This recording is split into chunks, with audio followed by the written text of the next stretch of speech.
Bonjour à tous, alors je suis ravie de vous retrouver pour cette vidéo qui est, ma foi, spéciale. Et quand je dis spéciale, elle sort tout à fait du cadre des vidéos que je vous ai proposées jusqu'à présent. En fait, j'avais très envie de vous faire une vidéo un peu plus chit-chat, si on peut dire ça comme ça. Alors oui, je sais que le chit-chat en cuisine asiatique est quand même assez particulier. Comment est-ce que tout ça a commencé ?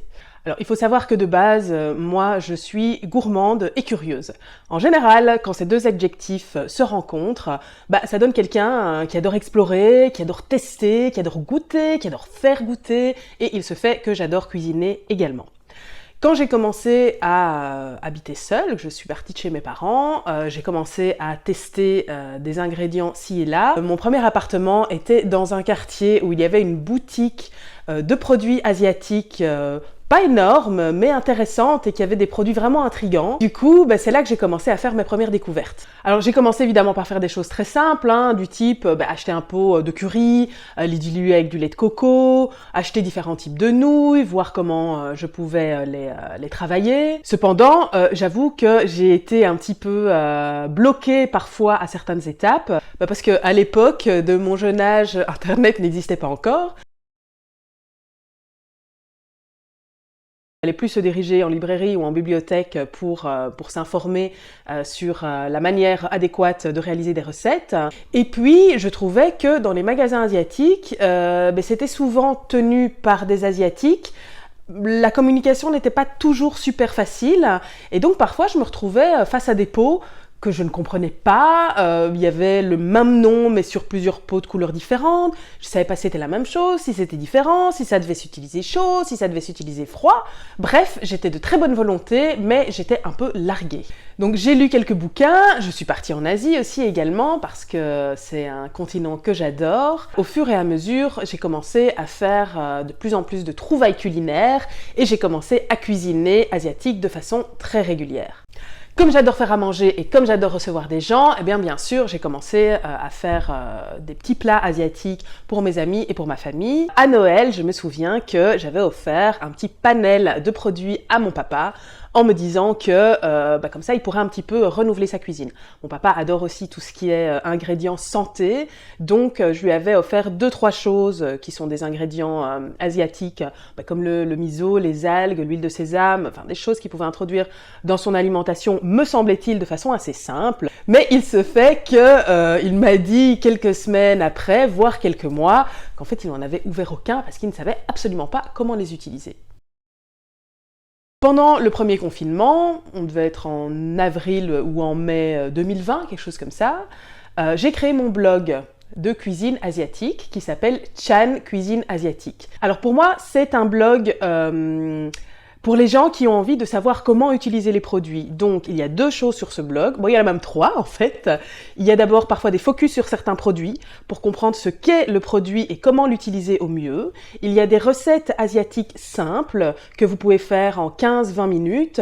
Et puis, il y a des recettes qu'on utilise avec des produits asiatiques, mais qui ne sont pas forcément des recettes traditionnelles. Parce qu'une des choses que je trouve assez dommage quand on essaye de faire des recettes d'autres traditions culinaires et qu'on maîtrise pas forcément, c'est qu'on achète des ingrédients pour faire une recette, puis après on se retrouve avec des pots à gauche, à droite, et en fait ce sont des trucs qui finissent par pourrir dans une armoire, parce que tout simplement on sait pas comment les utiliser autrement. On n'a pas appris en fait à apprivoiser réellement le goût de cet ingrédient, et c'est du gâchis. Non seulement c'est du gâchis, parce qu'on aurait pu faire plein d'autres choses et plein d'autres découvertes avec cet ingrédient, mais en plus ça finira probablement jeté à la poubelle parce que les choses ont une date de péremption fatalement, donc ça ne tient pas éternellement. Alors avec ce blog, j'avais créé une page Facebook du même nom, donc Chan Cuisine Asiatique. J'ai eu immédiatement beaucoup de gens qui sont venus dessus, qui m'ont posé des questions, qui commentaient. Évidemment, l'effet confinement a un petit peu joué son rôle aussi, ça c'est évident. Et beaucoup de gens qui m'ont demandé si j'avais des recettes à tendance végétarienne principalement. Moi, j'adore les légumes, c'est d'ailleurs une des choses que j'adore dans la cuisine asiatique, c'est que le légume, les herbes, les crudités, les condiments sont vraiment à l'honneur, c'est quelque chose que j'adore. Mais je ne suis pas végétarienne, je mange du poisson, je mange de la viande. à certaines époques de l'année plus que d'autres, mais j'adore la cuisine végétarienne et généralement quand je suis seule, je mange végétarien. Du coup, j'ai créé ce groupe de cuisine asiatique végétarienne. C'est vrai que c'était une bonne idée et ça répondait vraisemblablement à une demande. Donc je l'ai ouvert et ce groupe de nouveau a pris son envol.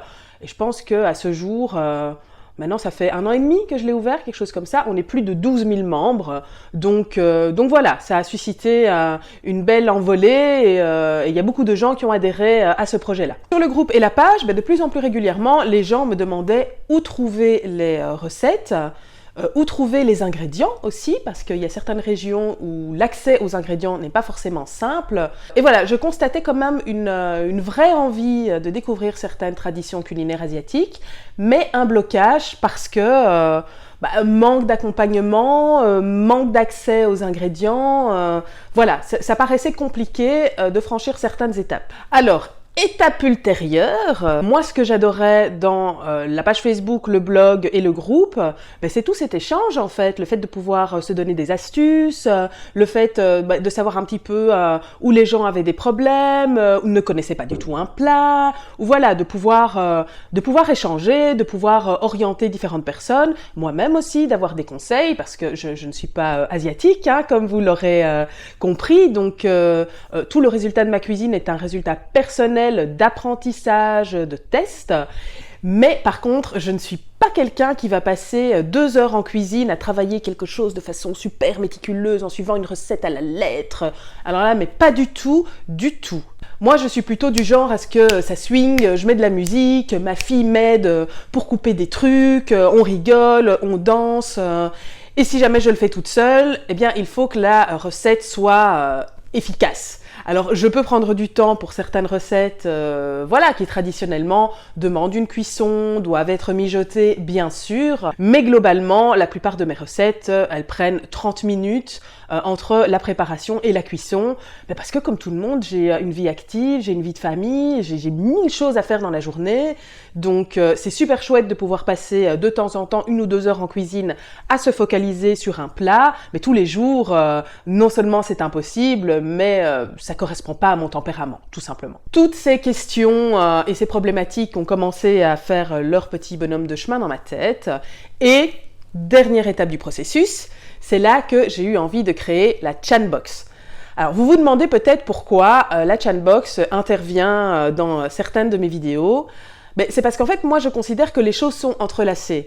La Chanbox, c'est censé être le relais final pour ceux qui ont envie de tester de la cuisine asiatique, mais ont un besoin d'encadrement. En fait, c'est une box qui, chaque mois, est dédiée à un pays d'Asie différent pour ceux qui ont envie de s'immerger dans la tradition culinaire de ce pays. Je considère donc que c'est une espèce d'atelier de cuisine un peu virtuel, mais beaucoup plus large, parce que ça englobe beaucoup plus de choses. En fait, la Chanbox, elle est composée de 2 aspects majeurs. Vous recevez d'une part des produits, entre 5 et 8 produits, parfois 9, parce que pour l'Inde, je me suis un peu lâchée, qui sont vraiment hyper typiques de la tradition culinaire du pays qui est à l'honneur. Et vous recevez également un e-book dans lequel vous avez énormément d'informations. Alors il y a des gens qui oublient de télécharger l'e-book, vous perdez la moitié de la valeur de la Chanbox. Je vous conseille vraiment de rester à l'affût de vos mails pour pouvoir télécharger cet e-book parce qu'il est extrêmement précieux. Dans cet e-book, vous avez plusieurs choses. Vous avez d'abord une introduction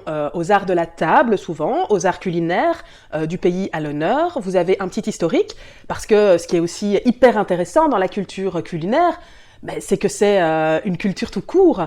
Les trajectoires historiques de certaines peuplades ont apporté de nouveaux ingrédients, ont apporté de nouvelles cultures, ont apporté de nouvelles façons de manger. Les Chinois, par exemple, c'est eux qui ont introduit le ramen au Japon. Je retrace un petit peu l'historique de ce pays et de ses traditions culinaires. Je fais un focus sur les ingrédients qui sont vraiment pivots de ces traditions culinaires. Je vous détaille à chaque fois les ingrédients qu'il y a dans la box, ce que c'est, la manière de les utiliser, comment les cuire, Et puis vous avez évidemment 5 à 6 recettes qui utilisent les ingrédients que vous recevez dans la box.